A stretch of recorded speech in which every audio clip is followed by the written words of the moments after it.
Dan saudara, kalau kita lihat ini tekad Jokowi untuk mendukung penuh PSI tidak dibarengi dengan kepastian posisinya yang secara struktural berada di tubuh partai yang nyatanya dipimpin oleh anak bungsunya ini saudara, yaitu Kaisang Pangarep.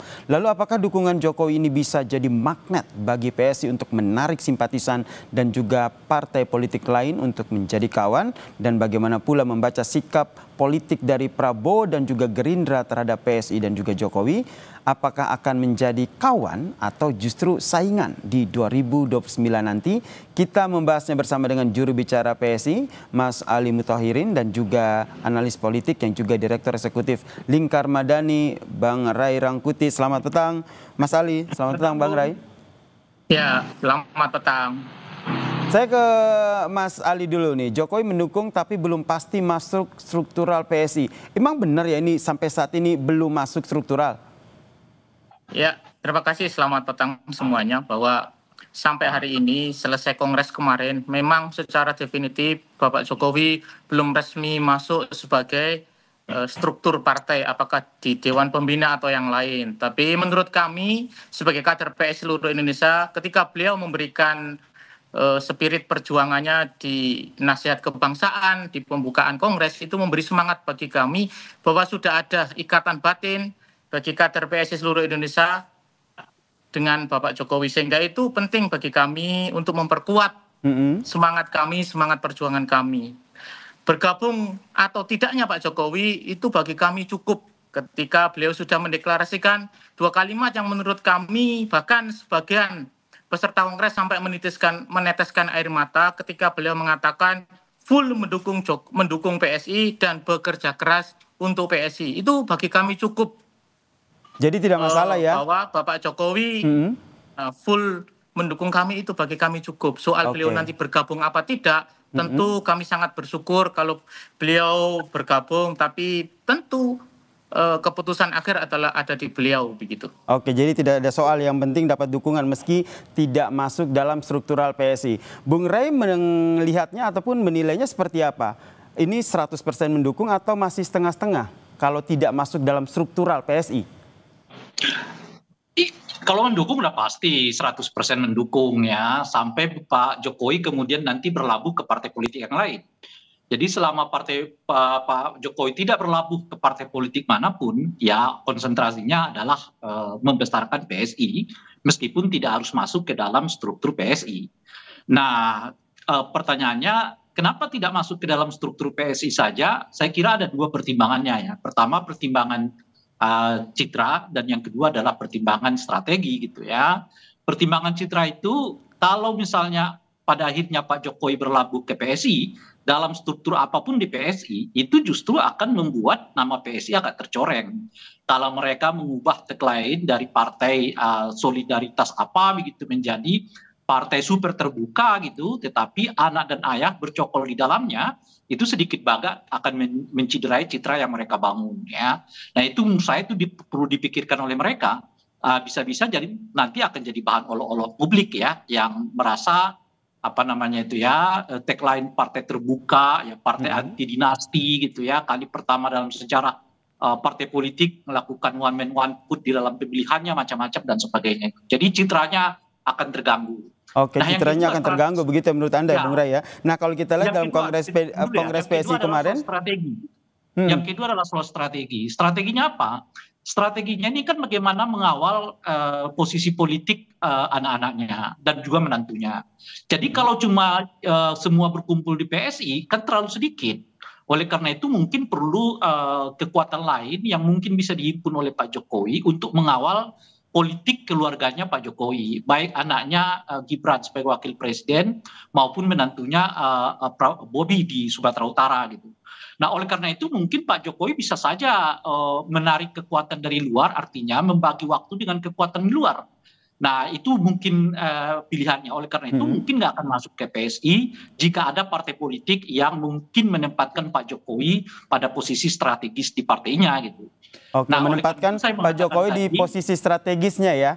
Bung Raya. Ini aku ingin tanyakan ke Bung Ali ini, Mas Ali. Mas Ali, nanti posisi strategis dari PSI sendiri apakah memang sejauh ini sudah menyiapkan gitu posisi strategis untuk Jokowi kalau nanti Jokowi nanti akan masuk dalam struktural PSI? Karena kalau kita lihat tidak hanya Joko Widodo begitu yang memberikan dukungannya, Presiden Prabowo juga memberikan dukungannya nih untuk PSI pada Kongres kemarin. Ya, terima kasih. Tapi bagi kami yang pertama yang harus kami respon adalah bahwa ini bukan soal mencoreng citra partai apa tidak, tapi perjalanan partai ini memerlukan gerakan-gerakan baru, strategi-strategi baru. Selama perjalanan PSI 10 tahun ke belakang ini, maka di momen kongres pertama itulah yang kemudian kita sebut dengan rebranding PSI itu. Tentu dengan masuknya beliau tidak hanya tidak mencoreng partai kami, tapi memperkuat langkah kami, memperkuat perjuangan kami, karena semangat perjuangan dan pengabdian Pak Jokowi itulah yang ingin kami tularkan ke kader-kader PSI seluruh Indonesia. Dan tentu keberhasilan beliau dalam memimpin negara ini dipilih oleh masyarakat dengan kepercayaan yang begitu besar ke beliau selama 10 tahun, maka ini menjadi semangat bagi kami, bukan soal mencitra, tapi ini memperbaiki dan memperkuat citra kami di partai politiknya. Kedua, soal posisi, tentu kalau beliau berkenan, maka ada posisi terbaik yang ingin kami sediakan, tentu di Dewan Pembina yang kemarin hasil kongres adalah mengamanatkan struktur Dewan Pembina yang diisi oleh Ketua Umum, Sekjen, dan Dewan Pendiri serta perwakilan DPW itu yang nanti akan menggodok siapa Dewan Pembina yang akan disusun dan de facto de jure menjadi Dewan Pembina di Partai PSI. Nah, ke depan juga begitu, bahwa soal beliau nanti bergabung apa tidak, saya sampaikan di awal tadi bahwa semangatnya sudah ditularkan kepada kader-kader kami di PSI. Soal nanti kapan beliau akan bergabung, itu akan kami serahkan kepada beliau begitu. Yang jelas pernyataan Joko Widodo sudah pasti ya mendukung penuh PSI begitu. Nah, Bung Rey, yang menarik adalah kalau kita lihat pada saat Kongres PSI ini tidak hanya dukungan dari Presiden ke-7 Joko Widodo begitu, tapi Prabowo juga menyampaikan dukungannya, menyatakan bahwa gajah itu adalah hewan kesayangan saya. Tapi di sisi lain, keesokan harinya Prabowo juga menyatakan bahwa PDIP ini adalah kakak adik begitu dengan Gerindra. Anda membaca posisi pernyataan dari dua pernyataan Presiden Prabowo ini seperti apa? Ya, satu basa-basi tentu saja kan. Masa di depan kader-kader PSI Pak Prabowo mengatakan PDI kawan saya loh, kan enggak. Pasti memuji-muji ya gajah apa dan sebagainya gitu ya. Meskipun yang dikasih bintang 4 bajunya itu adalah kucing ya, bukan gajah ya. Nah, jadi itu aja udah agak kontradiktif ya. Memang binatang kesayangan Pak Prabowo itu gajah. Tapi kucing lah yang dikasih baju bintang dengan bintang 4 kan, gitu misalnya gitu. Lalu besoknya mengatakan saya kakak adik gitu. Nah, jadi kalau dengan PDI Perjuangan gitu. Jadi kalau kita buat dalam bahasa yang simple, ya tentu PSI itu kawan, ya kan. Tapi PDI Perjuangan itu saudara kata Pak Prabowo. Nah, tinggal di ini aja. Dilihat aja lalu. Lebih nyaman dekat ke PDIP karena lebih dianggap saudara ketimbang PSI yang kata Anda ini kawan. Ya, ada dua pertimbangan, kan? Pertimbangan historis dan pertimbangan masa depan. Pertimbangan historis ya jelas, yang memperkenalkan Pak Prabowo ke Pak Jokowi juga adalah Ibu Mega. Jembatannya itu Ibu Mega. Pak Prabowo belum tentu mau ketemu dengan Pak Jokowi kalau tidak dijembatani oleh Ibu Mega. Jadi hubungan itu nggak mungkin dihapus begitu saja oleh Pak Prabowo. Dan membawa Pak Prabowo dari Jordania ke Indonesia juga adalah Ibu Mega. Bahkan Ibu Mega kemudian menempatkan Pak Prabowo sebagai wakil presidennya dikala semua kecaman orang terhadap Pak Prabowo itu masih menumpuk ya kan. Dan itu juga nggak mungkin bisa dilupakan oleh Pak Prabowo. Oleh karena itulah bagi Pak Prabowo, PDI itu adalah saudara, lebih dari sekedar teman. Kalau PSI itu teman, PDI Perjuangan itu adalah saudara. Itu pertama. Nah, yang kedua, kepentingan masa depan. Tentu berteman ya dalam pengertian politik atau bersaudara dalam pengertian politik dengan PDI itu akan jauh lebih menguat, lebih kuat, lebih bagus, lebih strategis dibandingkan dengan partai-partai yang lain. Nah, kedekatan Prabowo dengan Puan dalam acara yang kemarin itu, saya sih membacanya bagian dari upaya memperkenalkan kemungkinan dua tokoh ini akan teraju di Pilpres 2029 yang akan datang. Baik, jadi saya ke Mas Ali. Kemungkinan Oke, Jadi maaf saya boleh potong jadi Bung Rey. Saya kemudian- waktu kita terus saya ke Mas Ali. Mas Ali, menanggapi apa yang disampaikan oleh Bung Rey, sosok seperti apa yang diinginkan oleh PSI? Sosok Prabowo seperti apa yang diinginkan oleh PSI?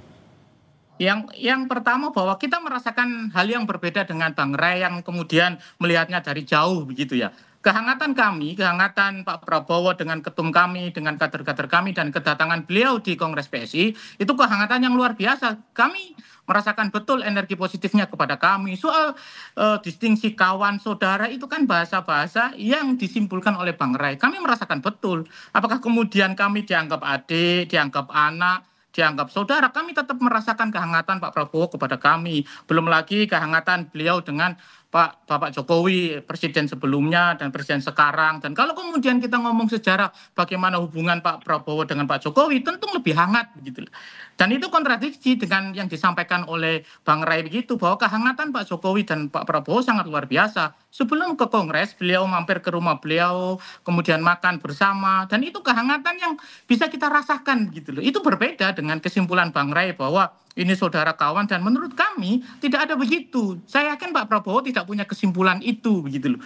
Karena ini bagian dari yang kami sering sampaikan bahwa ada elemen-elemen masyarakat, elemen-elemen elit yang kemudian terganggu dengan hubungan yang sangat harmonis Bapak Presiden Prabowo dengan Bapak Jokowi ini begitu loh. Sehingga ya terus-menerus dinarasikan bahwa ini tidak efektif, tidak hangat, bahwa kami merasakan betul kehangatan Presiden Prabowo kepada kami, bagaimana beliau nyaman memberikan sambutan, beliau nyaman menyapa kader-kader kami begitu. Baik, terima kasih. Lebih real daripada hanya kemudian kesimpulan bahwa ini kawan lebih baik, kawan ini kastanya lebih baik dari saudara, tidak. Yang jelas yang lebih tahu tentunya dari Jokowi dan juga Prabowo-nya ya, menempatkan PSI dan juga menempatkan PDIP seperti apa begitu.